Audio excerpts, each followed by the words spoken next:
Bueno, la tarea es difícil de recoger un poco todas las ideas que hubo en esa jornada bastante rica y también un poco heterogénea de ideas y de planteamientos, pero después de todo me parece que este seminario planteó dos preguntas y desafíos principales, desafíos para la ciudadanía y también para el mundo político, cuestiones que no fueron provocadas directamente por la crisis reciente de 2007-2009, pero ciertamente subrayadas por esta crisis.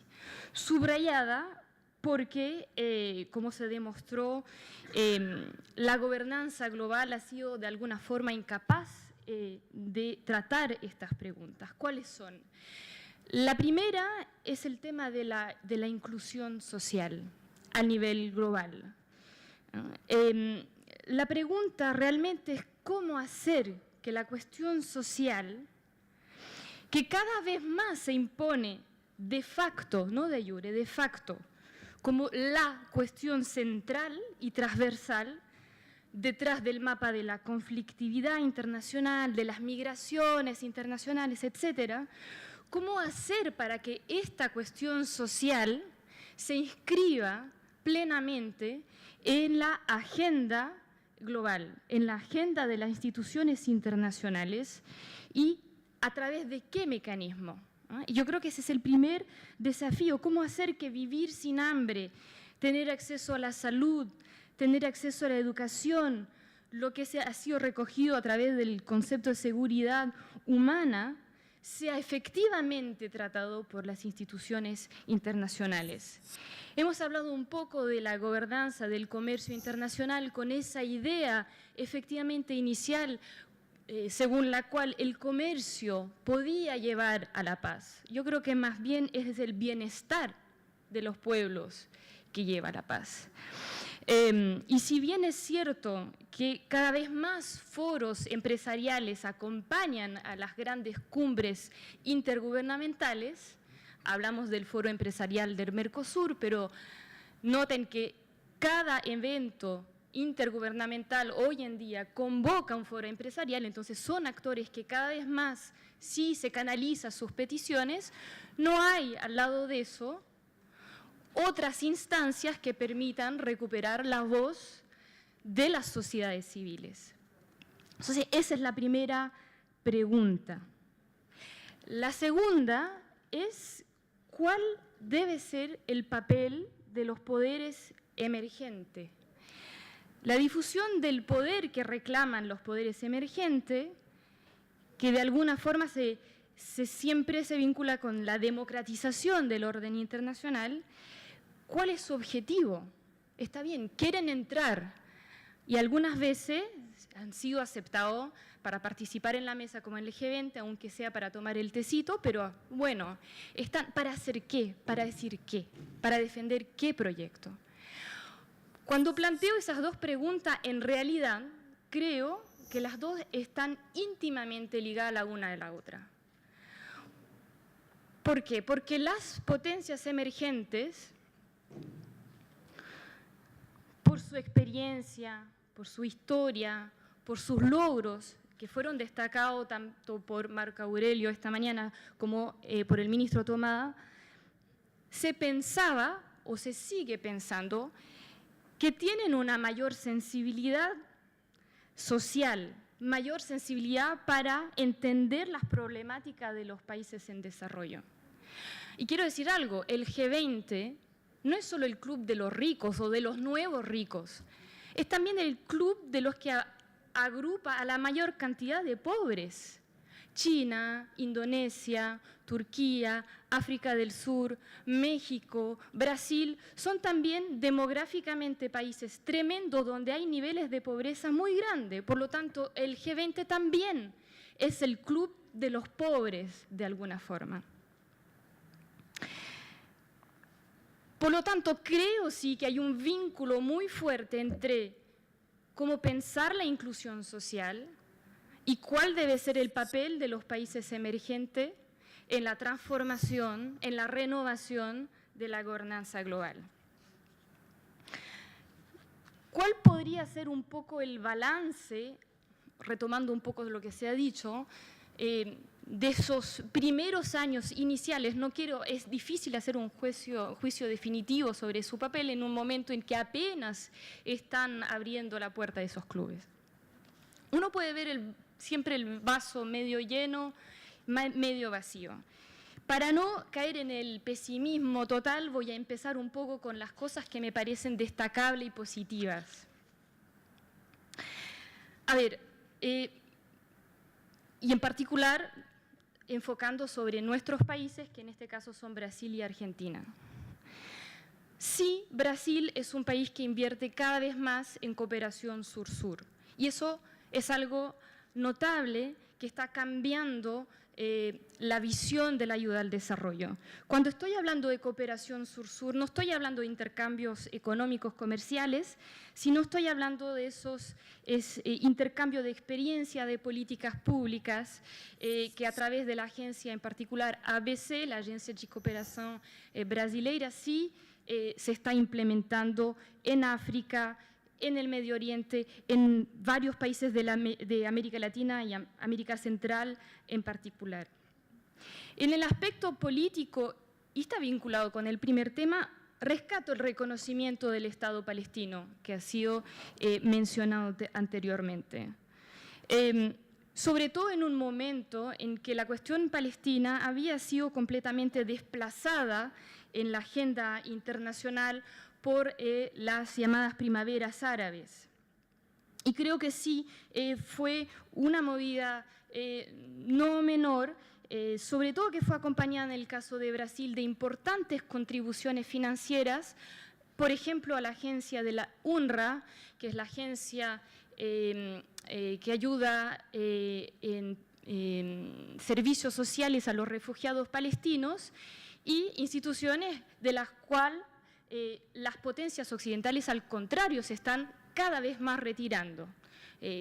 Quiero decir que detrás el reconocimiento del Estado palestino en la UNESCO, los Estados Unidos se retiraron financieramente de esta institución, y hoy en día la verdad es que son los BRICS los que aportan más financieramente a las instituciones de apoyo a los palestinos. Entonces, es algo que me parece notable. También quiero mencionar, ya que estamos en búsqueda de nuevo mecanismo, una iniciativa tal vez personal, individual, pero de una personalidad latinoamericana, que es la de Michelle Bachelet, que presidió una comisión de la OIT, y también la OIT es uno de los pocos espacios tripartitas donde están los trabajadores a través de los sindicatos, los empresarios y los gobiernos. Entonces, pocos espacios donde justamente puede haber ese diálogo entre distintas entidades. Bueno, Michelle Bachelet presidió una comisión sobre la idea de crear un nivel mínimo de seguro social, de crear un consenso a nivel internacional sobre ese tema que fue llevado al G20. Hay una comisión de trabajo en el G20 sobre esa temática, y es tal vez algo que haya que debatir más, difundir más, para ayudar a que sea realmente tomada en cuenta. Sin embargo, también las deudas me parece muy grande de los emergentes, porque me parece que no es suficiente victimizar a estos países por su antigua exclusión y todavía exclusión de múltiples instancias, sino también preguntar cuál es la visión que hoy en día llevan al nivel internacional. Argentina y Brasil son grandes potencias alimentarias, ya lo vimos con respecto a Medio Oriente. ¿Qué hacen sobre el tema de la seguridad alimentaria? A ver, ¿cuál es la propuesta innovadora que han puesto estos países en el G20 cuando se conversa de seguridad alimentaria? Han propuesto que las víctimas del hambre, que son países no representados obviamente en esas instancias, estén incorporadas en el diálogo. La verdad es que no, y creo que es importante que se planteen otras soluciones que el aumento del volumen de las exportaciones o de la venta de tierras potencias como China o incluso los países árabes, que son los que están haciendo más o menos eso en América Latina. Entonces, esos son temas sobre lo cual hay una espera, hay una expectativa de cuál va a ser el papel de los emergentes, y por el momento hemos visto más bien egoísmos nacionales, que han sido múltiples veces nombrados, mencionados, y claro, esos egoísmos nacionales se explican en gran parte por los tremendos desafíos internos que cada país tiene que resolver. Cada uno de esos emergentes tiene problemáticas internas tan grandes que le cuesta plantear temas como la seguridad alimentaria u otra, o incluso el cambio climático en un plano global. Y para concluir y para demostrar que soy capaz de quedarme entre esos 5 y 7 minutos, creo... ya pasó, ups. Última observación. Más allá, yo creo que hay que preguntarse cuál puede ser efectivamente las narrativas que puede plantear América Latina al nivel global. Eso fue algo que fue mencionado esta mañana por Marco Aurelio. Y creo que en un momento en que el modelo social europeo está en crisis, es importante proyectar una narrativa que demuestre que democracia e inclusión social son cosas compatibles. Por cierto, no hay multipolaridad por el momento, poder de atracción, pero sí China es un modelo que está emergiendo y que algunos países están reclamando de él. En particular, claro, regímenes autoritarios que están tomando China como un modelo exitoso. Entonces creo que América Latina debe ser capaz de inspirar otro modelo y rescato en particular, además de la cuestión social, que todavía, claro, es un desafío enorme, el tema cultural y simbólico. Es un continente del mestizaje y creo que es un mensaje enorme que América Latina tiene que brindar al resto del mundo en un momento de conflictos y de repliegues identitarios muy grandes. Eso.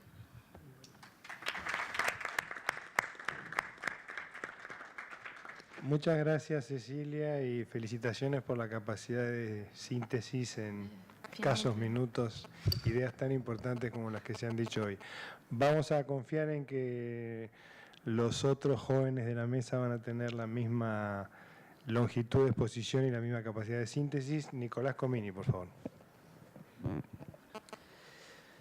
Bueno, hola a todos y gracias Agustín y a todas las autoridades por invitarme. Para mí estar acá es un placer, estoy con un gran amigo, con grandes colegas y a lo largo del día intenté robarle a Félix Peña una estrategia que él tiene de simplificar en 3 palabras todo lo que se habla a lo largo de una conferencia, de un seminario. No lo logré, básicamente. Pero sí logré, de alguna forma, destacar unas 20 palabras, más o menos, un poco menos, de los principios generales que se hablaron.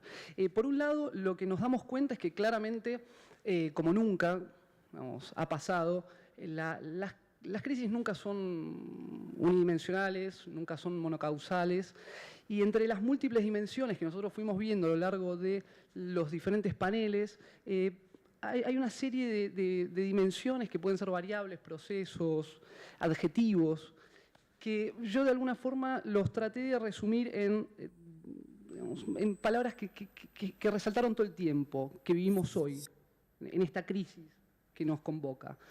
Desigualdad y asimetría, que las pongo dentro de una misma categorización, malestar, achicamiento, desocupación, recesión, deuda social.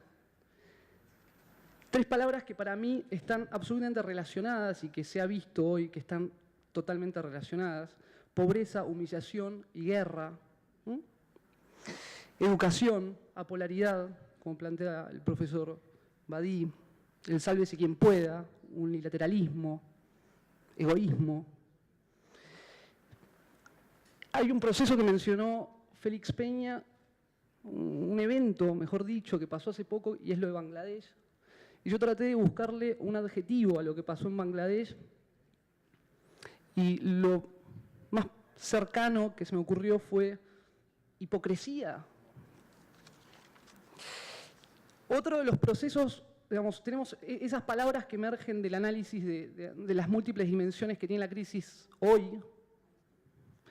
Y lo que también vimos es que en múltiples, digamos, en diferentes paneles se habló del retorno a las políticas de equilibrio macroeconómico y ajuste. Marco Aurelio García hablaba de las décadas perdidas, los 80s y los 90s en América Latina, y cómo él está, digamos, percibiendo junto a Tomada que en Europa se están tomando las mismas medidas de achicamiento, equilibrio fiscal, ajuste. Y lo que parecería estar en juego acá, como bien plantearon los expositores, es un modelo que para nosotros es muy importante que se mantenga vigente, y es el estado de bienestar. Es el estado de bienestar el que está en riesgo. Y yo me acuerdo que digamos, nosotros siempre nos enseñaron la idea de integración como, digamos, como gran modelo, el modelo europeo.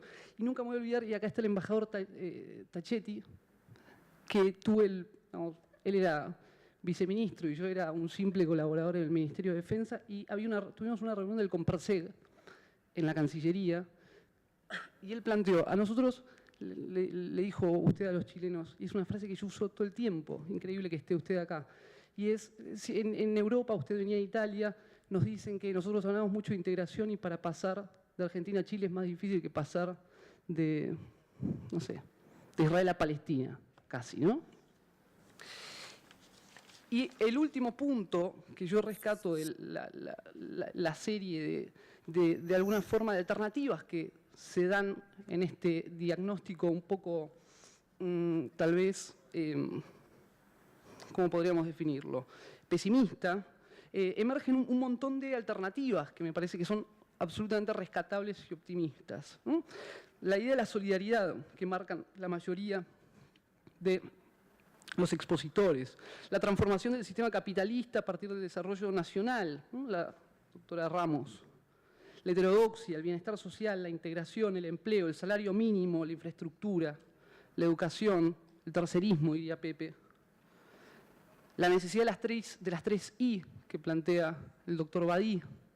Pero por sobre todas las cosas, y me parece que es algo que necesitamos los latinoamericanos, es repensarnos, no solo a partir de categorías, digamos, de no aplicar categorías y recetas universales que todos sabemos que no podemos aplicar, no hay una sola idea de integración, no hay una sola idea de Estado, todos lo sabemos, no hay una sola idea de democracia, sino principalmente de repensarnos nosotros. Yo me acuerdo cuando estudiaba Relaciones Internacionales, estaba aprendiendo, digamos, todo lo que era Estado para quién, integración para quién, democracia para quién.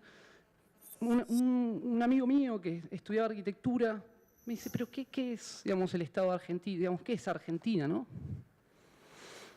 ¿Sos vos, Argentina, que naciste en un medio urbano, la capital federal, clase media, con posibilidad de educación universitaria? Es un chico de Volcán, Jujuy, crece en un contexto rural. ¿Qué es? ¿Qué es el ser latinoamericano? ¿Qué es el ser argentino? Un montón de categorías que venimos trabajando. Yo creo que la idea de inclusión, intersocialidad e interdependencia que plantea el doctor Badí son claves para volver a refundar o recentrar, como él menciona, el propio estudio de las relaciones internacionales, y claramente nos necesitamos los latinoamericanos, los europeos, los africanos, asiáticos y todos.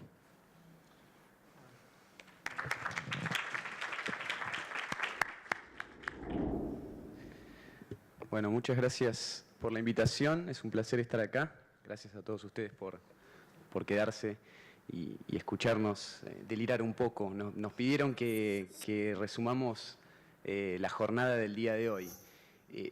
Yo como mínimo diría una cosa, si hay algo que me quedó claro es que las categorías tradicionales con las cuales yo estudié las relaciones internacionales son un excelente punto de partida para darme cuenta que no me sirven para entender la actualidad internacional. Y creo que eso quedó reflejado hoy en los distintos paneles, y me gustaría también, como alguna vieja deformación por algún maestro con el que he trabajado, señalar 3 puntos de todo. Me parece muy valioso recuperar esta idea de en todos los paneles se habló de relaciones internacionales, pero se habló de sociología, de economía política, de historia, de derecho internacional. Y cuando nosotros enseñamos, yo tengo el placer de hacer la difícil tarea de hacer que muchos chicos se enamoren de la disciplina de relaciones internacionales porque los agarro en primer año. Mi experiencia es decir que las relaciones internacionales nacen desde y contra una serie de disciplinas tradicionales. Me parece que tenemos que retomar el desde y no diría abandonar el contra, pero recordar sobre todo el desde y retomar esta transdisciplinariedad de tratar de entender lo que está pasando en el mundo, no solo a partir de estas categorías tradicionales de la disciplina de relaciones internacionales, sino tomando muchos elementos de la sociología, de la economía política, del derecho internacional, de la historia, como nuestro gran laboratorio, y sobre todo para entender qué es lo que está pasando. Segundo punto que quería señalar es una cita que me llamó mucho la atención y me gustó mucho. Una de las grandes mentes del siglo XX, el filósofo y matemático inglés Bertrand Russell, dijo alguna vez que a las ciencias sociales el concepto de poder es el equivalente de la física al concepto de energía.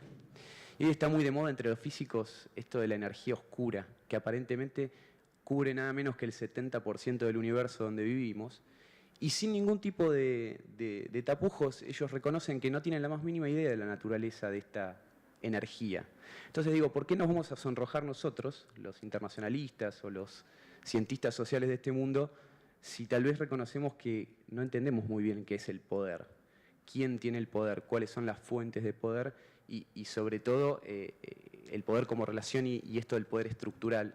Yo creo que también vale la pena, esto en alguna conversación con Pepe Paradiso en su momento he tenido, la importancia de releer y retomar, por ejemplo, autores como Susan Strange, ¿sí? que intentaban descubrir cómo se podía ejercer el poder en relaciones internacionales a través de 4 grandes áreas, ¿no? La producción, la seguridad, las finanzas y el conocimiento. Digo, ¿qué 4 palabras más interesantes y cómo profundamente estamos viendo que hay grandes transformaciones en las formas de producir, en las formas de conocer y de entender y de innovar en conocimiento y obviamente también de entender la seguridad y las finanzas. Y por último, quisiera señalar, y muy interesante como el profesor Badí también nos enseña o nos señala que la globalización no es ni más ni menos que aquello que los actores hacen de ella. Solemos tener un approach o un entendimiento de la globalización, como lo tenemos también de la democracia y de la economía de mercado, muy dogmática, en algún punto casi hasta fetichista, si se quiere, ¿no? Como algo dado. La democracia es esto y punto. La economía de mercado es solo una economía de mercado que busca la maximización del libre comercio como un objetivo, una meta en sí mismo. Me parece que también vale la pena repensar y volver a preguntarse si, ¿por qué no, con imaginación y con audacia, 2 palabras que también bastante pasadas de moda, nos animamos a pensar en la posibilidad en un marco de un sistema de comercio multilateral que está sufriendo una serie de shocks importantes? ¿Por qué no pensar en una economía global que dé lugar y que permita la convergencia de distintas formas de entender, por ejemplo, la propiedad o las relaciones de trabajo y el capital? ¿Sí? Me parece que ahí el componente de la imaginación y animarse a pensar que no son hechos o procesos dados en sí mismos, sino que merecen la posibilidad del cambio continuo. Es decir, y esto sí cierro, cuando los americanos repensaban y reconstruían la democracia, esto que a Alexis de Tocqueville tanto le fascinaba, estaban reinventando la democracia. Digamos, las instituciones democráticas las estaban repensando y las estaban haciendo de nuevo, no era la misma democracia que conocían o que estaba en los libros. Y me parece que en nuestra disciplina nos está haciendo falta algo de eso. Gracias.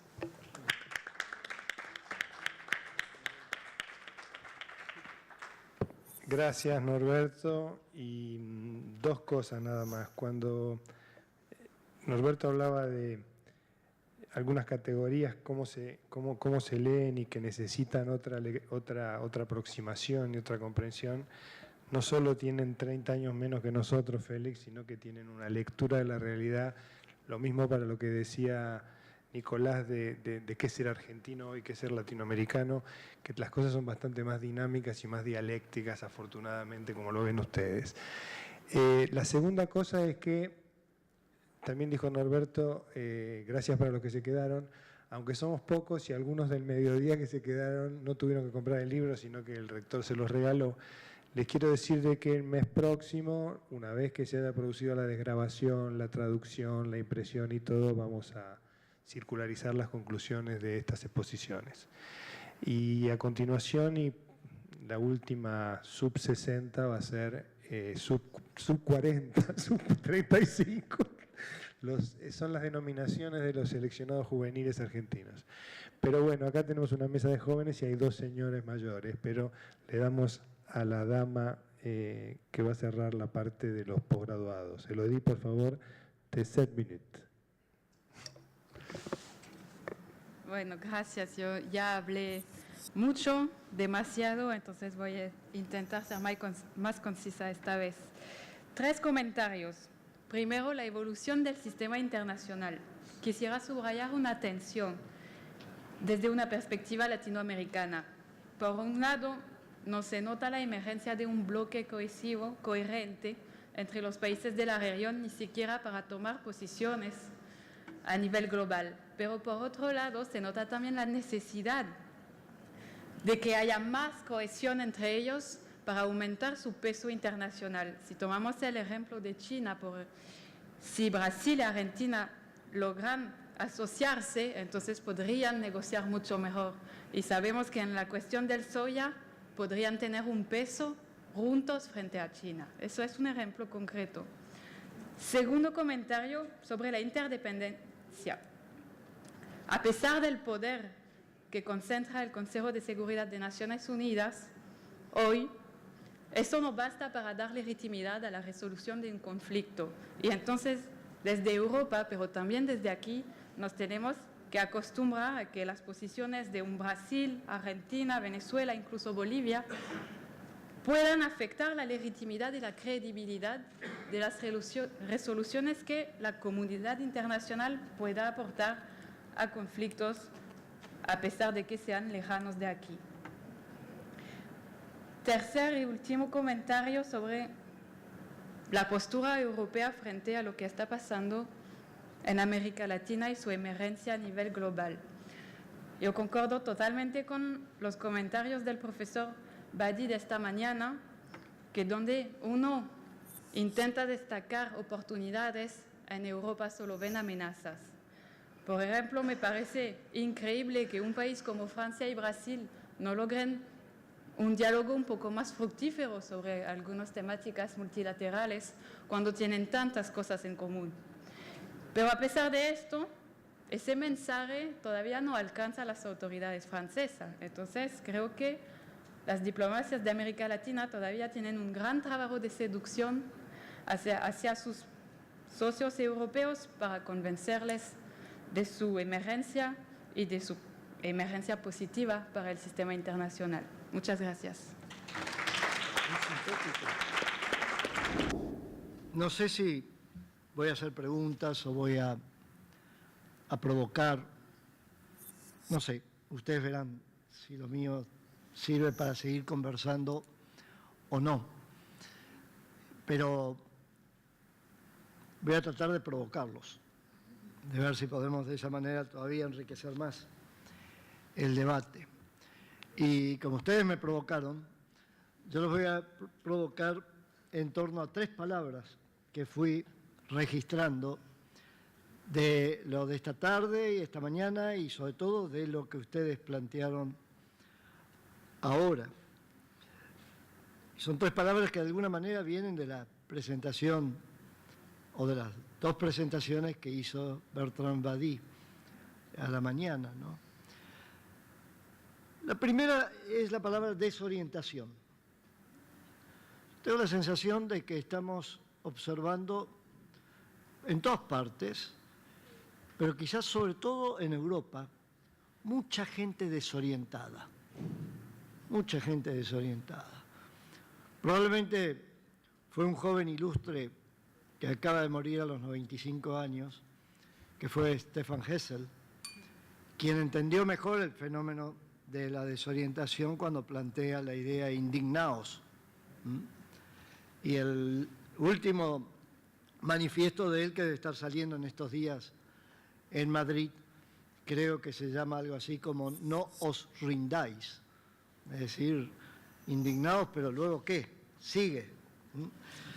Ahora, lo de desorientación, me da impresión que está, desorientación de la gente, que está instalando un tema entre nosotros que aquí deberíamos seguir muy de cerca y que es un tema que deberíamos compartir con nuestros colegas en Brasil, quizás en otros lugares en América Latina y nuestros colegas franceses. Es que hay signos incipientes y por momentos muy marcados de crisis sistémicas en Europa, en las democracias europeas. Y lo que la historia nos dice es de que siempre esas crisis y lo que ellas han generado se ha transmitido a nuestra región. Hemos sido importadores netos a través de la historia de ideas, de cuestionamientos, de crisis originados en Europa, incluso en su momento fuimos en algunos casos importadores gozosos de fascismos y de otras modalidades un poco exóticas parecían cuando iban naciendo y luego generaron la idea de que no eran exóticas y eran duras. Entonces, primer palabra, desorientación, pero desorientación por lo que puede ser el efecto en cadena que produzca esa desorientación en nuestras propias sociedades. Es un tema que dejo, que para mí ha quedado instalado de este debate y se los provoco a ustedes para ver si tienen reflexión sobre eso. La segunda palabra, que también viene de las presentaciones iniciales, es la palabra humillación. Humillación por un lado de individuos, pero es humillación de pueblos que fueron civilizaciones centrales y que de alguna manera, a medida que van despejándose las tinieblas que de alguna manera los habían hecho volver a olvidarse de un pasado, empiezan a descubrir no solo lo que son, lo que fueron, sino lo que se les hizo. Y empieza de alguna manera a percibirse incluso de este lado del mostrador, estoy pensando particularmente en Occidente, empieza a percibirse como que más que humillación es resentimiento que está orientando una acción de cuestionamiento del poder occidental. Ahí hay una necesidad muy fuerte de entender eso, de entender el origen de esa humillación, lo cual debe llevar a un ejercicio de autocrítica muy fuerte acerca de lo que pasó en los últimos 200 años en el relacionamiento particularmente de Europa con los países del Asia y del África. Debo reconocer que soy un gran gozador de la televisión francesa, TV5, y gracias a eso he visto muchas películas en los últimos tiempos en que hay un análisis crítico del papel de Francia en Indochina, del papel de Francia en Argelia. Hay como un ejercicio de autocrítica que creo que es tremendamente saludable. No lo estoy viendo necesariamente en otros países. Y el tema de la palabra humillación es importante en nuestro contexto porque estamos observando que se está pasando de la primera etapa de tomar conciencia que finalmente no éramos tan negativos, que teníamos historia, a la etapa del empowerment, de tener conciencia que tengo poder. El humillado descubre que tiene poder. Y es ahí donde pueden estar gestándose situaciones muy, muy difíciles de administrar en el futuro. Y finalmente la tercera palabra, y termino, que viene de, no sé si no fue Cecilia, pero Cecilia por su trayectoria, sus trabajos y demás, me evoca inmediatamente esa palabra, pero estuvo presente en alguna de nuestras conversaciones, la palabra mestizaje. Mestizaje. La palabra mestizaje que de alguna manera entendida como mezcla de todo. Mezcla de todo. Yo quedé muy impactado con el libro, pero sobre todo con el título, pero sobre todo con el subtítulo de un libro de un francés, Jean-Claude Rilvaux, Vers une modernité métisse. Como diciendo, la clave de todo en ese mundo descentrado va a ser entender todo lo que está entrando en en la vida diaria de cada uno de nosotros en términos de gastronomía, religión, ideologías, fórmulas para encarar la realidad y demás. Y es interesante que esto de mezcla de todo, en el fondo, en mi opinión, esto es una conclusión personal mía, tiene mucho de presencia en esos tres datos, rasgos que planteó Bertrand Badi a la mañana cuando habló de inclusión, intersocialité e interdependance. En el fondo, en los tres casos, lo que se necesita es mucho de saber no solo administrar la mezcla, sino, y ese es el tema central en el cual nuestras universidades tienen que cumplir un papel muy importante, creo, que es gozar la diferencia. Es decir, hay un problema que es que quizás el que todavía no se ha logrado, incluso en nuestros países, pero particularmente en Europa y en Estados Unidos, que es gozar lo diferente, gozar lo diferente. Muchas veces se dice, cuando, con razón, con alguna razón, no podemos pretender ser ni el andaluz ni el Líbano, pero Argentina, Uruguay, Brasil, son países que hemos mezclado muchas cosas, pero mezclado realmente. Y se dice, no, hay un país que ha mezclado mucho más, que es Estados Unidos, el melting pot. Y yo tengo la sensación, habiendo vivido ahí, que Estados Unidos es mucho más una confederación de guetos, más que el tipo de mezcla que genera una sociedad digna de Fellini como es la nuestra. Una sociedad de mucha mezcla es una sociedad media crazy, media caótica. Y yo creo que gozar eso es una clave para entender el mundo de hoy. No lo digo yo, lo dice alguien que por algo escribe estas cosas, Nassim Taleb, en su último libro sobre Antifrágil. Y en Antifrágil dice, los pequeños y los que han vivido el caos tienen más capacidad para no sobrevivir el mundo actual, sino salir enriqueciéndose en experiencia gracias al mundo actual. Estos serían los temas que les dejo picando para ver qué quieren decir ustedes al respecto. Gracias.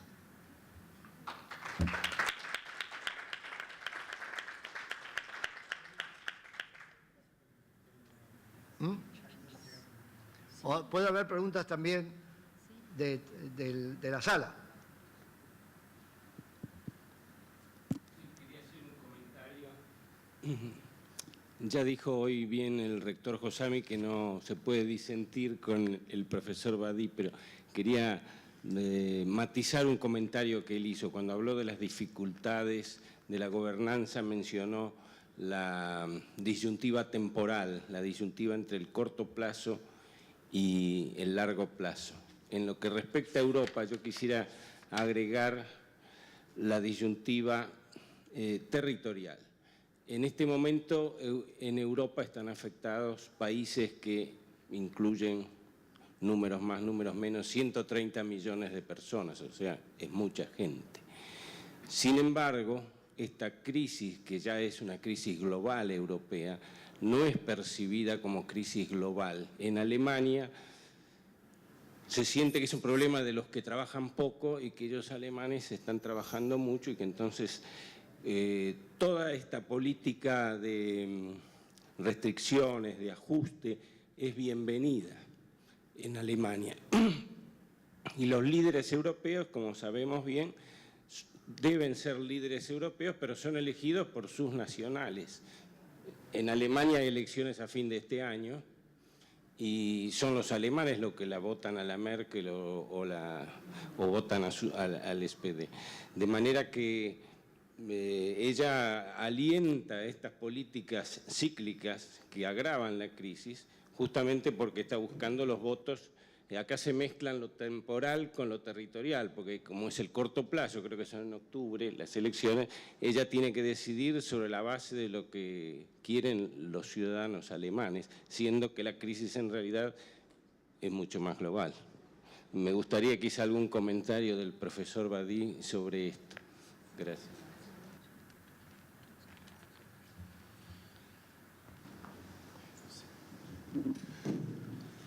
Je crois qu'on est d'accord. Justement, rythme des élections est un rythme qui Es un ritmo que pertenece al corto plazo y que tal vez las decisiones, bueno, impida que los temas de mediano o largo plazo se traten nunca. El tema climático, por ejemplo, estuvimos todos de acuerdo en decir que es extraordinariamente importante, pero no figuró ni una sola vez en la campaña presidencial de Francia. La política exterior, la política internacional, que no pertenece al ritmo corto de la vida política, nunca fue tratada en la campaña electoral. Y el resultado de todo eso es la desaparición de los debates públicos. Ya no hay debates públicos. Y creo que estos son otros tantos argumentos que demuestran que si no hay debate público, si los temas de la globalidad, los temas de largo plazo nunca son tratadas dentro de las naciones, ¿cómo puede haber entonces una gobernanza global a nivel mundial? Estoy de acuerdo en eso.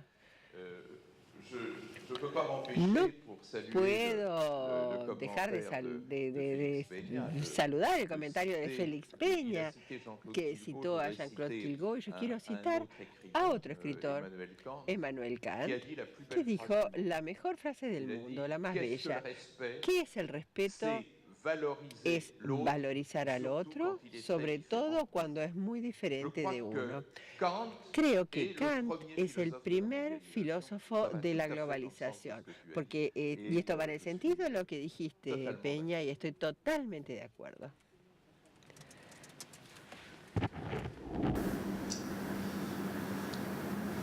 Me gustaría reaccionar a lo primero que mencionó Félix, después el resto si quiere, la de la desorientación. Primero, quisiera celebrar el estado de desorientación ante el estado de la seguridad absoluta, porque me parece que en el mundo actual y en el marco de las profundas tendencias de cambio que se están produciendo, me parecería irrisorio la certeza, ¿sí? Porque en el fondo, o sea, le sacaría, si es que la tuvo, que creo que no la tuvo, pero si la tuvo, le sacaría toda carga negativa a la descripción de esta desorientación, la vería mucho más como una oportunidad. Sobre todo en términos del proceso de integración regional y en América Latina. Hay una tendencia muy marcada en empezar a concebir la integración como un fin en sí mismo.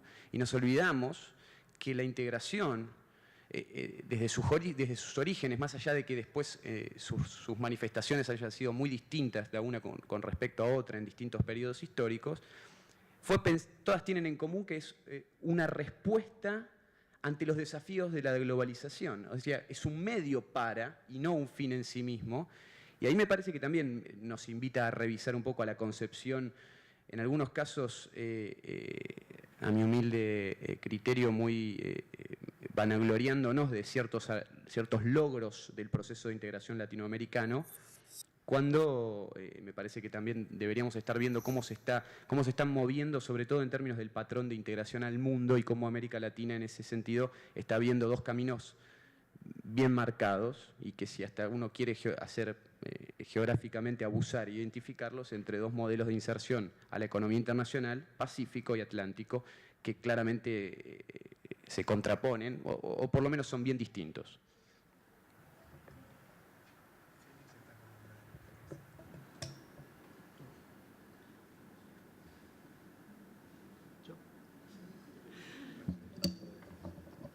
No, yo creo que ya vamos terminando, y de acuerdo, Norberto, con lo que tú señalas, pero lo que tú señalas con el caso de la integración me lleva a activar algo que, mientras lo escuchaba al profesor Badi, me cayó otro nombre francés, quizá por la presencia del profesor Badi, estoy muy con gente francesa que me ha influenciado, porque muchas veces cuando participamos de estas reuniones en las cuales de alguna manera contribuimos al diagnóstico, si eventualmente, no siempre, pero si eventualmente hubiera presente gente que está en la acción, suele haber una reacción en el sentido, bueno, magnífico, ¿y vos cómo lo harías? ¿Qué sugerís? Es decir, ¿cómo hacer? El diagnóstico, genial, ustedes son unos genios. ¿Y qué hacer? Y normalmente yo utilizo en el qué hacer algo que me impactó muchísimo de Edgar Morin, que es el elogio de la metamorfosis. Es decir, la complejidad de la situación internacional y de cada región, por eso tiene que ver también con la integración, hace de que no podamos ser tan perfeccionistas de plantear respuestas perfectas a los problemas imperfectos que tenemos por delante, sino que de alguna manera tenemos que sugerir ideas que vayan cambiando, no en el sentido del gato pardo, cambiando para que nadie cambie, sino cambiando de una manera tal de que no signifique empezar de vuelta, dejar de lado el síndrome fundacional. Yo creo que por ahí va algo que tenemos que meditar entre todos, es decir, cómo la situación internacional en los distintos planos que los hemos analizado requiere quizás un enfoque a la Edgar Morin, si es que interpreté bien su elogio de la metamorfosis, que es parte de un libro de él, pero está también publicado en diarios en español y en distintos idiomas. Esa sería mi reflexión y muy aplicable, Norberto, en mi opinión por lo menos, al tema de América Latina o América del Sur en la nueva realidad. Es decir, de alguna manera tenemos que hacer que vaya todo cambiando y relativamente rápido, pero no inventando todo de vuelta, no estar constantemente empezando de vuelta, ¿no? Creo que ese sería mi comentario. Y en cierta medida eso es consecuencia del mestizaje. Es mucho más fácil si uno es mestizo, y vuelvo a insistir, buena parte de los que vivimos en estos territorios somos mestizos, de todo tipo, de nuestras familias, nuestra sangre, nuestras formas de estudiar y demás, que quizás podamos practicar mejor la idea de la metamorfosis que cuando uno es demasiado articulado, demasiado puro, demasiado seguro de sí mismo. Y no hago referencia a ninguna nacionalidad en particular.